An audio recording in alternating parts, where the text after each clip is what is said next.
ล่าเอ้ย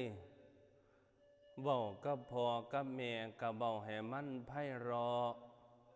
เว้าให้มันม่วนๆเนี่ยล่ะเอ้ยอย่าทะเว้าเอาแต่อกเอาแต่ใจเจ้าของหลายล่าเอ้ยเจ้าฮู้บ่คำเว้าที่เจ้าเว้ากระแทกแดกดันผู้เป็นพ่อเป็นแม่นั่นเพิ่นเจ็บอกเจ็บใจส่ำใดมันสิเป็นบาปเป็นกรรมแก่เจ้าเดะล่ะเฮ็ดบ่ดีเฮ็ดกรรมหนักอย่าแต่เฮ็ดกับพ่อกับแม่เด้อล่ะเด้อเฮ็ดกับพ่อกับแม่นี่ตกนรกหมกไหม้บ่ได้ผุดบ่ได้เกิดเด้อล่ะตกนรกนี่ตกนรกทั้งเป็นล่ะเอ้ยเว้าอันใดก็เว้าให้มันม่วนแม่กินข้าวไปพอเจ้าอยากกินข้าวบ่ลูกสิหาให้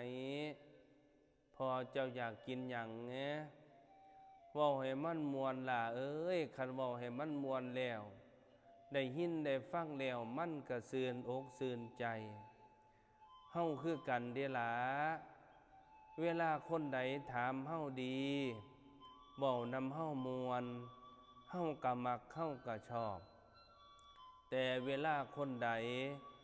เว้ากระแทกแดกดันเฮาก็ยังโกรธเฮาก็ยังเครียดล่ะเอ้ยเพราะฉะนั้นแล้วสิเว้าสิจา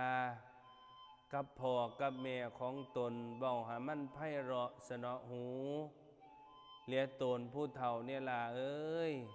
เพิ่นเด้เป็นคนเลี้ยงเฮามาเพิ่นเด้เป็นคนพาเฮาใหญ่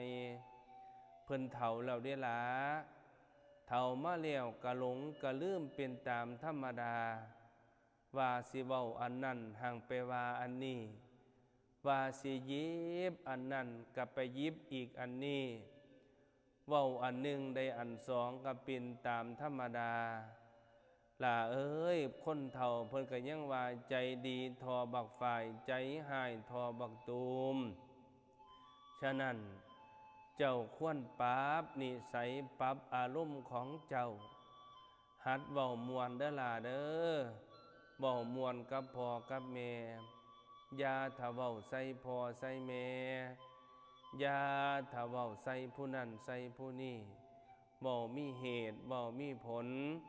พูดหวานขานพ่อแม่ได้ยินแล้วก็ชื่นอกชื่นใจได้ยินแล้วแทบสิเป็นบุญซ้ำได้ขึ้นสวรรค์ทั้ง